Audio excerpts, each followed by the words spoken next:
యోహాను సువార్త 1వ అధ్యాయం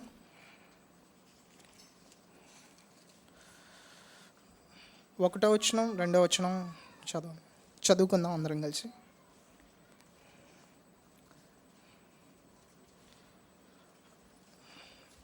ఆది యందు వాక్యముండెను, వాక్యము దేవుని యొద్ద ఉండెను, వాక్యము దేవుడే ఉండెను. ఆయన ఆది యందు దేవుని యొద్ద ఉండెను, సమస్తమును ఆయన మూలముగా కలిగెను. అలానే 14వ వచనం కూడా చదువుకుందామండి. ఆ వాక్యము శరీరధారి అయి కృపాసత్య సంపూర్ణుడిగా మన మధ్య నివసించెను. తండ్రి వలన కలిగిన అద్వితీయ కుమారుని మహిమ వలె మనము ఆయన మహిమను కనుగొంటిమి. అలాగే కొలస్సీ రాసిన పత్రిక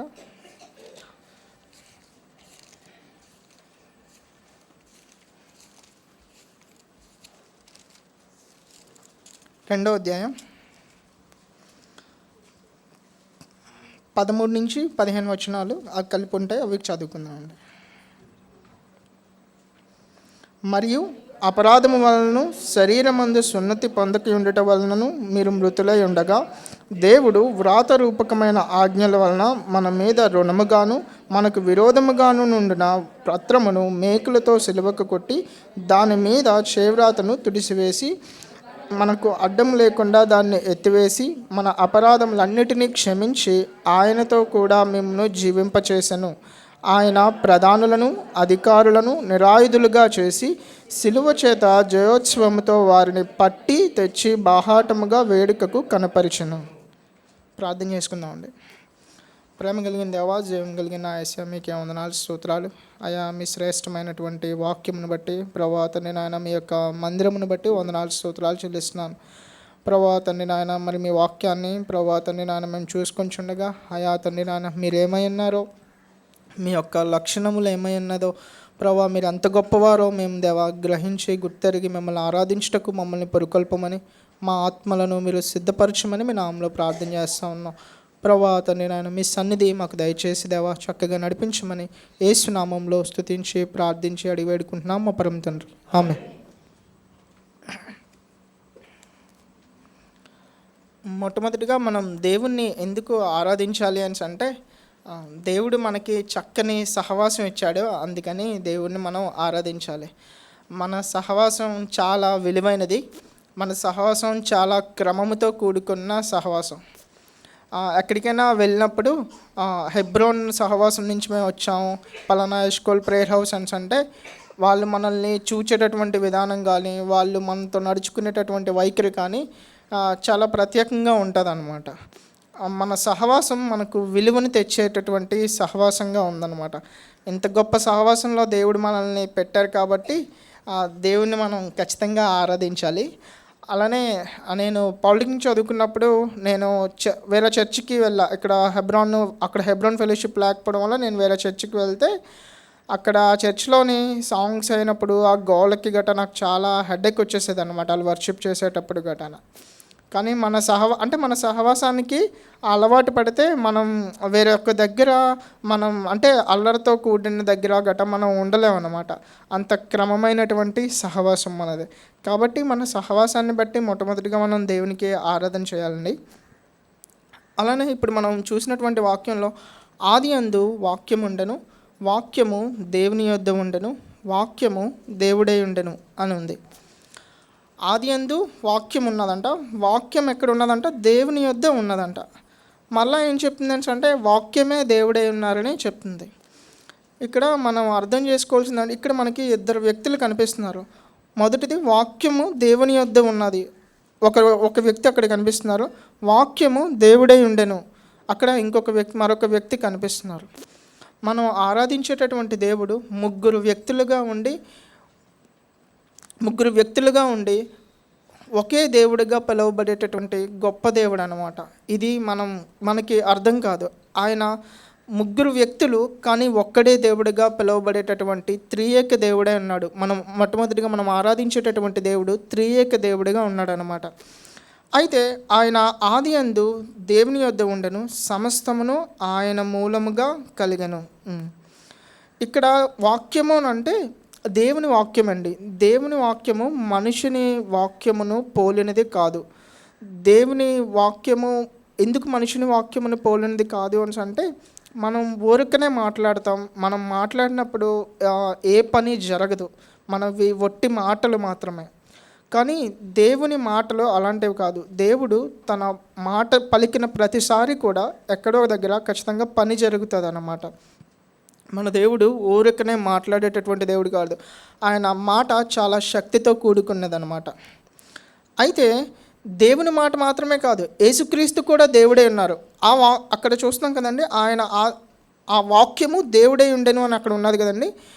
యేసుక్రీస్తు కూడా దేవుడే ఉన్నారన్నమాట. ఆయనకు కూడా అలాంటి వాక్శక్తి ఉంది. అలానే మనం అక్కడ 14వ వచనంలో చూస్తే, ఆ వాక్యము శరీరధారి అయి కృపాసత్య సంపూర్ణుడిగా మన మధ్య నివసించెను అనుంది.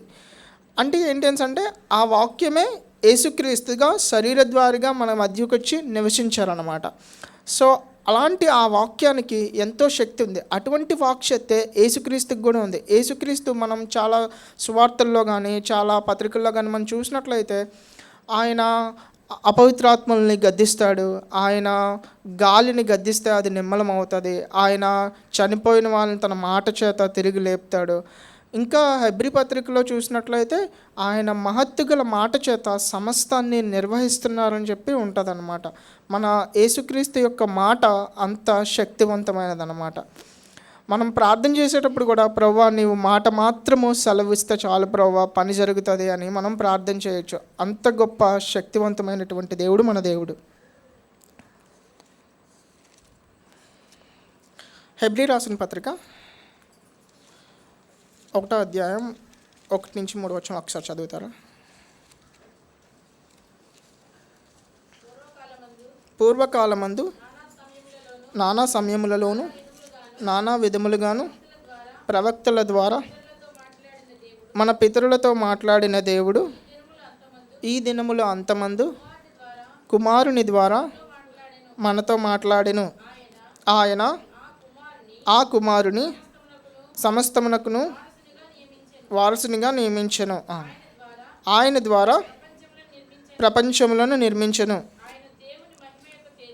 ఆయన దేవుని మహిమ యొక్క తేజస్సును, ఆయన తత్వం యొక్క మూర్తిమంతమునై ఉండి తన మహత్తుగల మాట చేత సమస్తమును నిర్వహించుచు పాపముల విషయంలో శుద్ధీకరణము తానే చేసి దేవదూతల కంటే ఎంత శ్రేష్టమైన నామం పొందెనో వారికంటే ఎంత శ్రేష్ఠుడై ఉన్నత లోకమందు మహామహుడగు దేవుని కుడిపార్శ్వమున కూర్చుంటను.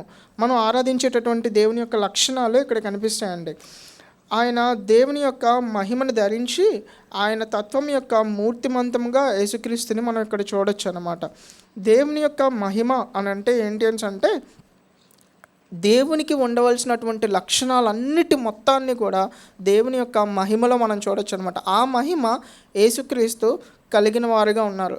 మనం ఆరాధించేటటువంటి దేవుడు సంపూర్ణ మానవుడు, సంపూర్ణ దేవుడై ఉన్నాడు అనమాట. 100% మ్యాన్, 100% గాడ్ ఆయన అయి ఉన్నారు. అంతేకాకుండా దేవుడు ఆయన తన కుమారుని ద్వారా మనతో మాట్లాడుతున్నారంట. అంటే ఈ వాక్యము ద్వారా మనతో మాట్లాడుతున్నారు. అందుకనే వాక్యము యేసుక్రీస్తు అయి ఉన్నారని మనం నమ్మాలన్నమాట. అందుకనే వాక్యాన్ని మనం ఎప్పుడు కూడా గౌరవించాలి. మన సహవాసంలోని ప్రత్యేకమైనటువంటి చాలా ప్రాముఖ్యత దేనికి ఇస్తారు అంటే వాక్యానికి ఇస్తారనమాట. అందుకనే మన సహవాసం క్రీస్తులో వర్ధిల్లుతుంది. అలానే ఆయన తన మహత్తుగల మాట చేత ఏం చేస్తున్నారు? సమస్తాన్ని కూడా నిర్వహిస్తున్నారనమాట. అవును, క్రీస్తు యొక్క మాట చేత ఆయన సమస్తాన్ని నిర్వహించగలరు. ఆయన మాటకి అటువంటి గొప్ప శక్తి ఉన్నదన్నమాట. ఆయన మాట పలికితే ఖచ్చితంగా అది నెరవేరుతుంది అన్నమాట. మార్కు సువార్త 1వ అధ్యాయం 41వ వచనం చదువుతారా?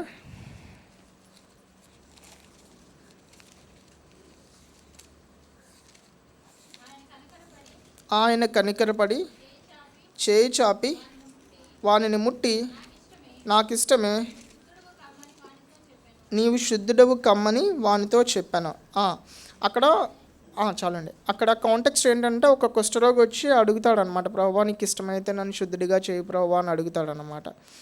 అక్కడ దేవుడు ఫస్ట్ అతన్ని చూసి కనికరపడి చూచి నాకు ఇష్టమే నీవు శుద్ధుడు కమ్మని చెప్పిన వెంటనే అక్కడ ఉంటుంది అనమాట. వెంటనే కుష్ఠరోగం వాడిని విడిచిన కనుక వాడు శుద్ధుడాయను. అక్కడ దేవుని మాట యొక్క శక్తిని మనం చూడవచ్చు. యేసుక్రీస్తు అక్కడ మనలాగే నార్మల్గా మనిషిలాగా ఉన్నారు, కానీ ఆయన మాటకి, దేవుని మాటకి ఎంత శక్తి ఉందో యేసుక్రీస్తు మాటకు కూడా అంతే శక్తి ఉన్నదనమాట. కాబట్టే అక్కడ ఆ కుష్ఠరోగము విడిచి వెళ్ళిపోయింది. రోగాలకు అతీతమైనది యేసుక్రీస్తు యొక్క మాట. అలానే మార్కు సువార్త 1:25 ఒకసారి చదవండి. అందుకు యేసు ఊరకుండము వాణ్ణి విడిచిపోమ్మని దాన్ని గద్దింపగా ఆ అపవిత్రాత్మ వాణ్ణి విలవెల్లాడించి పెద్ద కేక వేసి వాణ్ణి విడిచిపోయాను.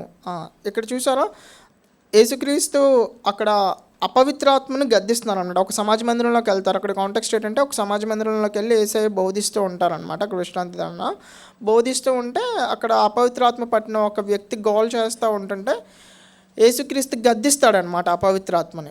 గద్దించినప్పుడు ఆ అపవిత్రాత్మ యేసుక్రీస్తు మాటకు లోబడుతుంది అనమాట.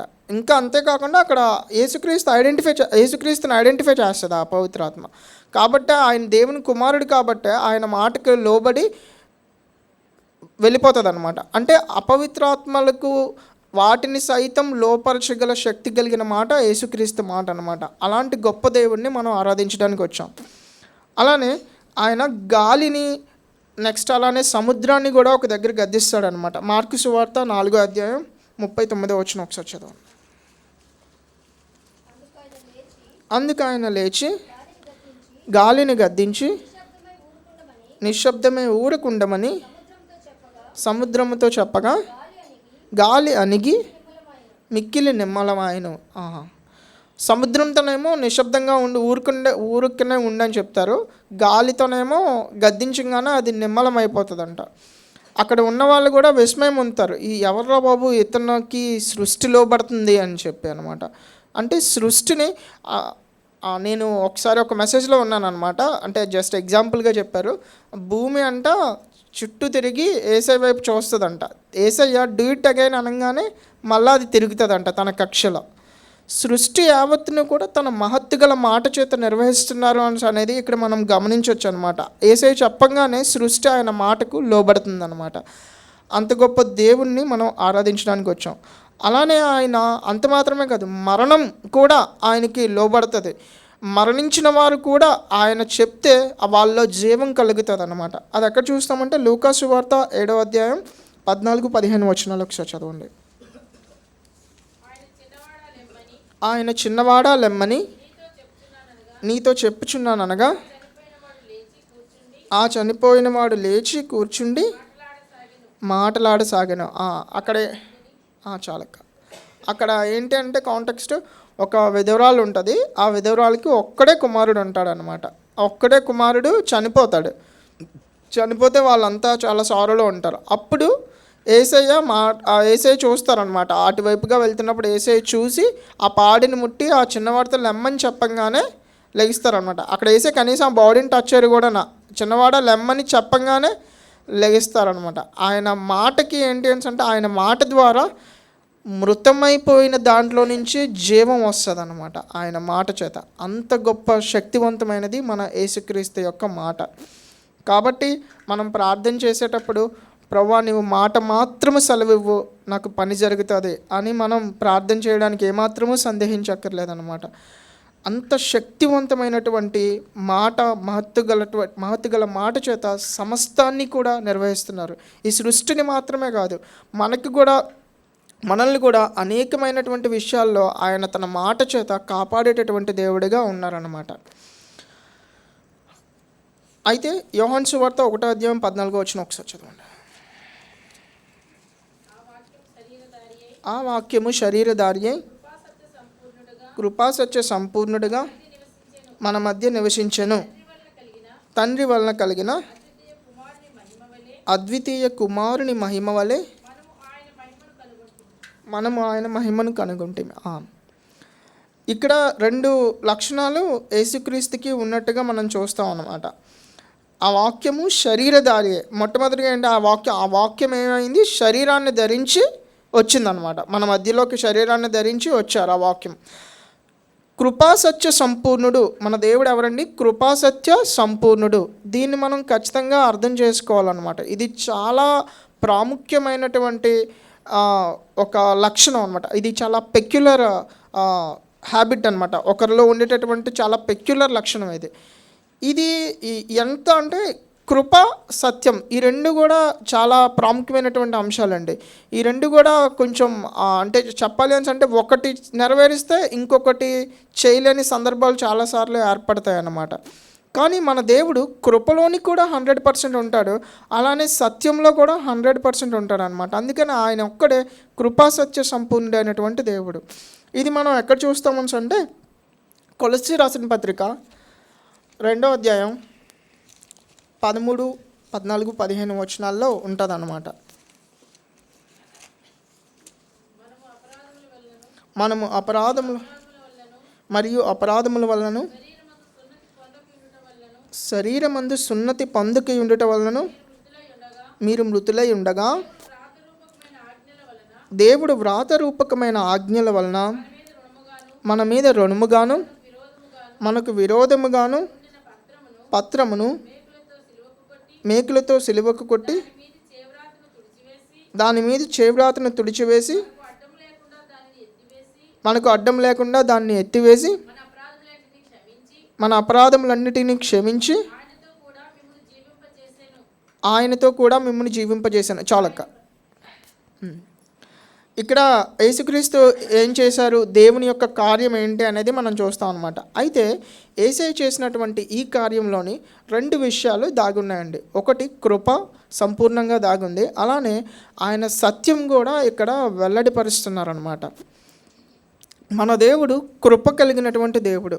కృప అంటే ఏంటి అని అంటే మానవులకు దేవుడు ఉచితంగా ఇచ్చేటటువంటి బహుమానం అన్నమాట. కృప అనేది ఏంటి అని అంటే మానవులకు దేవుడు ఉచితంగా ఇచ్చేటటువంటి బహుమానం. మనం వాక్యం ప్రారంభం అవ్వకమును, పాటల ప్రారంభం అవ్వకమును ఇందాకలు చదివాం కదా, విశ్వాసం, మీరు కృపచేత విశ్వాసం ద్వారానే రక్షింపబడి ఉన్నారని చెప్పి వాక్యం చదివి ఉన్నాం కదా. అదొకసారి చదువుతారు. ఎఫ్ఎస్సి పత్రిక 2వ అధ్యాయం 8వ వచనం. మీరు విశ్వాసం ద్వారా కృపచేతనే రక్షింపబడి ఉన్నారు.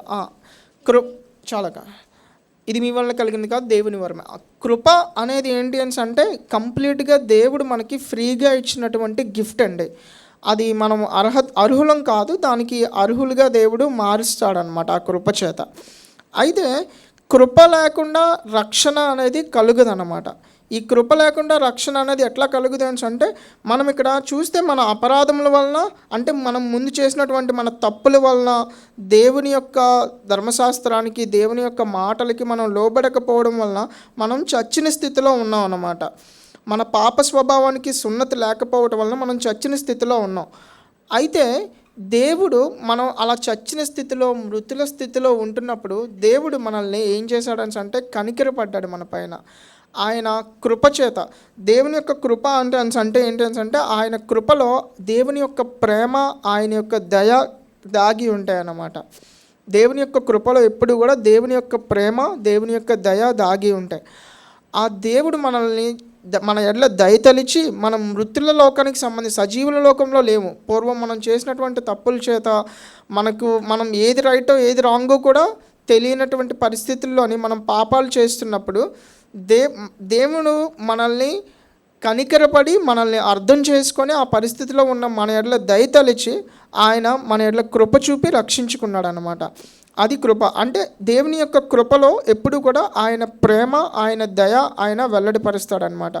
ఆయన ప్రేమ చేత మనల్ని అలా మృతులుగా ఉండటకు ఇష్టపడకుండా మనల్ని ఎలా అయినా బ్రతికించాలి, ఆయనతో కూడా మనల్ని జీవింపచేయాలని యేసుక్రీస్తు తనలో తాను నిర్ణయించుకొని మనల్ని జీవింపజేసిన వాడుగా ఉన్నాడు.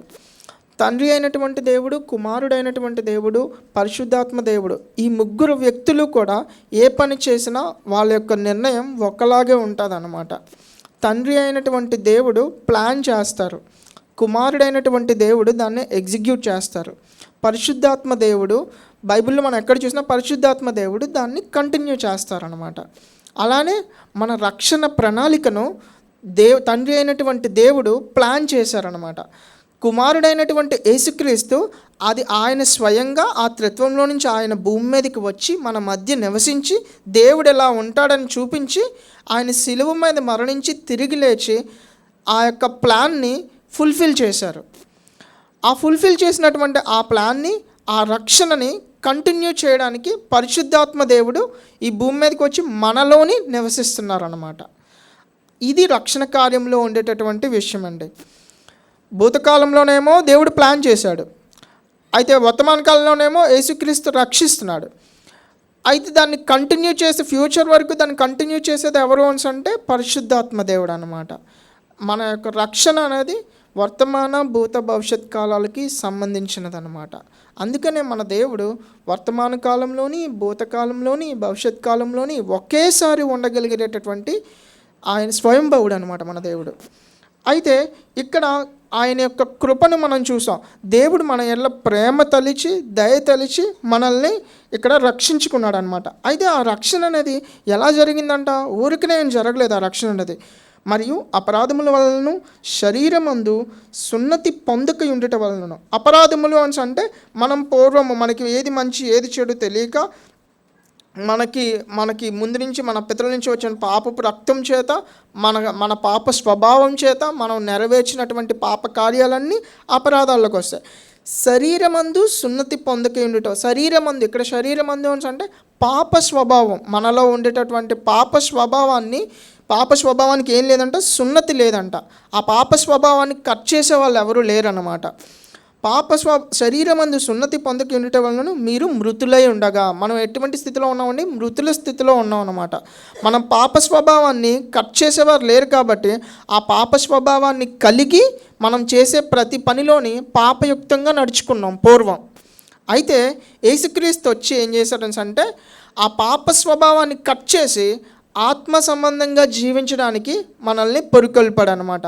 అది మొట్టమొదటిగా ఆయన మన ఎడ్ల కృప చూపి చేసినటువంటి కార్యం అనమాట. రక్షణలోనే ఆయన మొట్టమొదటిగా చేసినటువంటి కార్యం. ఆయన మనల్ని విమోచించుటకు వచ్చాడనమాట. అయితే ఇక్కడ ఏముందంటే దేవుడు వ్రాత రూపకమైన ఆజ్ఞల వలన మన మీద రుణముగాను మనకు విరోధముగాను ఉండిన పత్రమును మేకులతో సిలువకు కొట్టి దాని మీద చేవ్రాతను తుడిచివేసి మనకు అడ్డము లేకుండా దాన్ని ఎత్తివేసింది. ఇక్కడ ఏసే ఏం చేశారు అంటే వచ్చిన తర్వాత మన పాప స్వభావంను ఆయన కట్ చేసిన తర్వాత ఆయన ఏం చేశారు అంట, దేవుని యొక్క ఆజ్ఞలకు మనం లోపడకుండా మనకి ఇష్టం వచ్చినట్లు జీవిస్తున్నాం కాబట్టి మన మీదకి శిక్ష అనేది ప్రకటించబడింది. మన మీదకి ఒక తీర్పు అనేది వచ్చింది. ఆ తీర్పు ఏంటి అంటే యుగ యుగాలు మనం నరకంలో కాలాలి. అది దేవుని ద్వారా వచ్చినటువంటి తీర్పు. అది దేవుడు పెట్టినటువంటి రూల్ అన్నమాట. ధర్మశాస్త్రంను నెరవేర్చకపోతే ధర్మశాస్త్రం చావు అనేటటువంటి శిక్షను మన పైన వేస్తుందన్నమాట. అయితే ఇప్పుడు ఏం చేశారు? ఇక్కడ వ్రాతపూర్వకమైనటువంటి ఆజ్ఞల వల్ల మనకు రుణం. ఈ వ్రాతరూపకమైన ఆజ్ఞలు అంటే ధర్మశాస్త్రం అన్నమాట. మన మీద రుణముగాను మనకు విరోధముగాను ఉండిన పత్రము. మన మీద రుణముగాను మనకు విరోధముగాను ఉండిన పత్రం అంటే ఏంటి అంటే పాపపు పత్రం అన్నమాట. ఒక వైట్ పేపర్ తీసుకొని మనం ఏదైనా ఒక రాయడానికి ఒక వైట్ పేపర్ని ఏ విధంగా అయితే ఇష్టపడతామో, నార్మల్గా వైట్ పేపర్ మీద మచ్చలు, ఎప్పుడైనా ఒక షాప్కి వెళ్ళి ఒక బుక్ కొనుక్కున్నప్పుడు ఆ వైట్ పేపర్స్ మీద మచ్చలు గట్టా ఉంటే బుక్ తీసుకోం కదా, ఇంకో బుక్ ఇవ్వండి అని అంటాం కదా. ఎందుకు? మనం వైట్ పేపర్ మీద రాయడానికి ఇష్టపడతాం కదా. అలానే ఇక్కడ దేవుడు ఒక వైట్ పేపర్ మీద మన యొక్క తప్పులు, మనం చేసినటువంటి పాపాలన్నీ కూడా రాయడానికి ఇష్టపడ్డాడు అనమాట. ఇక్కడ ఈ రుణపత్రాన్ని మనం చాలా జాగ్రత్తగా అర్థం చేసుకోవాలండి. ఈ రుణపత్రం అంటే ఏంటి అంటే పాపము లేనటువంటి, అసలు పాపము చేయకుండా జీవించినటువంటి యేసుక్రీస్తు శరీరం అన్నమాట. ఆయన రక్తంలో పాపం లేదు, ఆయన జీవితంలో కూడా పాపం లేదన్నమాట. అలాంటి తెల్లని యేసుక్రీస్తు శరీరాన్ని తీసుకొని ఆ శరీరం మీద మనం గతంలో చేసినటువంటి పాపాలు, ప్రస్తుతం చేస్తున్నటువంటి పాపాలు, ఫ్యూచర్లో చేయబోయే పాపాలన్నిటినీ కూడా యేసుక్రీస్తు శరీరం మీద దేవుడు రాయడానికి ఇష్టపడ్డాడు అనమాట. రాసి ఆయన సంతకం చేశాడు. ఆయన సంతకం చేసి ఇది ఈ జనాలందరూ చేసినటువంటి పాపం, సో కాబట్టి వీళ్ళకి శిక్ష మరణశిక్ష అని చెప్పి మన మీద ఒక తీర్పు ప్రకటించబడింది అన్నమాట. ఆ తీర్పు మన మీద ప్రకటించబడింది కాబట్టి మనం ఖచ్చితంగా మరణమునకు పాత్రులం అన్నమాట. అయితే ఆ రుణపత్రం, ఈ రుణపత్రం అంటే ఏంటి? యేసుక్రీస్తు శరీరమే. ఆ శరీరాన్ని ఏం చేశారంటే మనకు విరోధముగాను రుణముగాను మనకు విరోధముగాను ఉండిన ఆ పత్రమును మేకులతో సిలువకు కొట్టారు. యేసు ఏం చేశారు? ఆయన మీద రాయించుకొని ఆ మన పాపాలన్నీ కూడా ఆయన మోసి, పలానా రోజు ఈ వ్యక్తి ఈ తప్పు చేస్తాడు, పలానా రోజు ఈ వ్యక్తి పాపం చేశాడు, పలానా రోజు ఈ వ్యక్తి ఈ పాపం చేయడం వల్ల మరణశిక్ష వచ్చింది కాబట్టి నేను అది అనుభవిస్తానని మనందరి పాపాలు కూడా ఆయన శరీరం మీద రాయించుకొని ఆయన సిలువను ఎక్కాడండి. అదే ఇక్కడ దీని అర్థం అన్నమాట. రుణముగాను మనకు విరోధముగాను నుండిన పత్రమును మేకులతో సిలువకు కొట్టి దాని మీద చేవ్రాతను తుడిచివేశారు. అక్కడ పాపాలన్నీ రాసిన తర్వాత దేవుడు కింద సంతకం చేశారు కదా, ఆ సంతకాన్ని తుడిచేశారనమాట. ఇంక ఇప్పుడు ఆ రుణపత్రం అనేది చల్లదు ఎక్కడన్నా. ఆ రుణపత్రానికి ఇంక ఎటువంటి విలువ లేదన్నమాట. ఆ రుణపత్రాన్ని చల్లకుండా చేసేసాడు. మన పాపాలన్నీ కొట్టి మనల్ని విడిపించి ఆ రుణపత్రాన్ని చల్లకుండా చేసి మనల్ని మళ్ళీ అట్లా వదిలేయలేదన్నమాట. ఇంకా ఏం చేశాడు? మనకు అడ్డుమ లేకుండా దాన్ని ఎత్తివేసి మన అపరాధములన్నిటినీ క్షమించి ఆయనతో కూడా మిమ్మను జీవింపజేసెను. ఇక్కడ ఆయనతో కూడా జీవింపచేయడానికి కూడా మధ్యలో దేవుడు ఒక కార్యాన్ని చేశారనమాట. యేసుక్రీస్తు ఒక కార్యాన్ని చేశారు. ఏం చేశారు అంటే, దేవుని యొక్క శిలువ మరణం అనేది మనకు శిక్ష నుంచి తప్పిస్తుందండి. దేవుని యొక్క పునరుద్ధానం అనేది ఆయన నీతిని మనకు ఆపాదింపచేస్తుంది అన్నమాట. దేవుని యొక్క పునరుద్ధానము వల్లనే మనం పరలోకంలో నివసించడానికి అర్హతను పొందుతాం అన్నమాట. పరలోకంలో పరలోకంలో యుగయుగములు దేవునితో నివసించేటంత నీతిని పొందాలి అని అంటే అది మన వల్ల కాదు, అది యేసుక్రీస్తే చేయాలి, దేవుడే చేయాలి. పాపము లేనటువంటి ఆయన ఒక్కరు మాత్రమే దాన్ని చేయగలరన్నమాట. ఆయన ప్రేమించి ఆయన్ని మనం అడగలేదు, ఆయన్ని మనం అడగకపోయినా ఆయన మన మీద కనికరపడి ఆయన మనల్ని ప్రేమించి తన కృప చూపి తన సత్యాన్ని బయలుపరిచారు. అయితే ఇందులో ఆయన సత్యం ఏంటి అని అంటే, దేవుడు కృప కలిగిన వాడు కాబట్టి, సంపూర్ణ కృప కలిగిన వాడు కాబట్టి ఆయన తన కృపను మన ఎడల చూపించాడు. అలానే ఆయన సత్యవంతుడు. సత్యము యథార్థత ఈ రెండు ఎప్పుడు కలిసి ఉంటాయి. ఆయన సత్యవంతుడు కాబట్టే సత్యాన్ని వ్యతిరేకించిన ప్రతి ఒక్కరిని ఆయన శిక్షించుటకు అర్హుడు అన్నమాట. ఆయన రూల్ పాస్ చేశాడు అంటే ఆ రూల్కి ఖచ్చితంగా ఒబే అవ్వాలి. దేవుడు ఇప్పుడు ఒక తీర్పు పాస్ చేశాడు. ఏంటి? ఎవరైతే ఇప్పుడు ఈ పాపం చేశారో ఆ పాపం చేసిన ప్రతి ఒక్కరూ చావాలి అని చెప్పి దేవుడు ఒక తీర్పుని పాస్ చేశారు. ఇప్పుడు ఆ పాస్ చేసిన తీర్పుని నెరవేర్చడానికి మనం చనిపోతే ఆయన బాధ చెందుతారు. ఆయన కృప కలిగిన దేవుడు కాబట్టి మనల్ని ప్రేమించి మనం చనిపోకూడదని ఆయనే వచ్చి దాన్ని ఎగ్జిక్యూట్ చేసి చనిపోయారన్నమాట మన కోసం. అంటే అక్కడ దేవుని సత్యాన్ని ఆయన సత్యవంతుడైనటువంటి దేవుడు కాబట్టి ఆ శిక్ష నుంచి తప్పించుకోకుండా ఆ శిక్ష అంతటిని ఆయనే భరించారు. ఆయన కాబట్టే ఆ శిక్షను భరించగలిగారు, కానీ మనమైతే భరించలేం. మనం చనిపోయినా మరలా మనం తిరిగి లేవలేమన్నమాట. ఆ విధంగా దేవుడు తన సిలువ కార్యంలోని ఆయన సత్యాన్ని వెల్లడిపరిచారన్నమాట. అయితే దేవుని సిలువ కార్యం అనేది మనల్ని శిక్ష నుంచి తప్పిస్తుంది. ఆయన పునరుద్ధానం అనేది దేవునితో జీవించడానికి నీతిని మనకు ఆపాదిస్తుంది అన్నమాట. దేవునితో మనం యుగయుగాలు జీవించాలి అని అంటే ఆయన యొక్క మనం ఆయన అంత నీతిమంతులమై ఉండాలన్నమాట. ఆయన అంత నీతిమంతులమై ఉంటేనే మనం పరలోకంలో ప్రవేశించగలం అన్నమాట. అందుకనే దేవుడు ఆయన నీతిని మనకు ఆపాదించిన వాడిగా చూస్తున్నాం. అంతేకాకుండా ఇంకా ఏం చేశాడు? ఆయన ప్రధానులను అధికారులను నిరాయుధులుగా చేసి, ఇక్కడ దేవుడు ఇంకొక కార్యం కూడా చేశాడనమాట. మనం జయించలేనటువంటి మన శత్రువుని దేవుడు జయించి ఆ విజయాన్ని మన పక్షంగా నుంచి మనల్ని విజయులుగా చేశాడనమాట. ఏం చేశాడో? ఆయన ప్రధానులను అధికారులను నిరాయుధులుగా చేసి శిలువ చేత జయోత్సవంతో వారిని పట్టి తెచ్చి బహాటముగా వేడుకకు కనపరిచెను. ఇక్కడ ప్రధానులు అధికారులు అంటే మన ఎఫెసీ పత్రికలో చూస్తామండి 6వ అధ్యాయంలో ఏముంటుంది అంటే అంధకార సంబంధమైనటువంటి దురాత్మల సమూహం అని మనం చూస్తాం అన్నమాట. ఈ శాతాన్ని ఏం చేశాడు అంటే వాడిని మనం జయించలేం, వాడి యొక్క బలమును మనం జయించలేం. ఈవిల్ ఐ అని అంటారు, దిష్టి అని అంటారు, ఈ చిల్లంగితనం, ఇవన్నీ కూడా ఈ యొక్క దురాత్మల సమూహం యొక్క శక్తుల కిందకే వస్తాయన్నమాట. వీటి నుంచి మనల్ని విడిపించడానికి ఆయన ఏం చేశాడు అంటే వారిని పట్టి తెచ్చి బాహాటంగా వేడికి కనపరిచాడు. రోమన్ సామ్రాజ్యం టైంలో ఏం చేసేవారు అంటే ఎవరైతే ఓడిపోతారో వాళ్ళని పట్టుకొని వీధులమ్మట వెనక్కి చేతులు కట్టి వీధులమ్మట నడిపించి ఊరేగించేవారు అనమాట. ఇక్కడ పౌలు ఆ పోలికగా ఇక్కడ ఈ వాక్యాన్ని రాస్తున్నాడు అనమాట. ఏం చేశారని అంటే సాతానుని దేవుడు మనం జయించలేం కాబట్టి వాడిని ఎలా చేశారంటే నిరాయుధుడిగా చేశారంట. నిరాయుధులు అంటే ఆయుధం లేనివారు, అంటే శక్తి లేనివాడిగా వాడిని చేశారంట. మన దేవుడు ఎంత శక్తివంతుడు కాకపోతే అలా చేస్తారండి.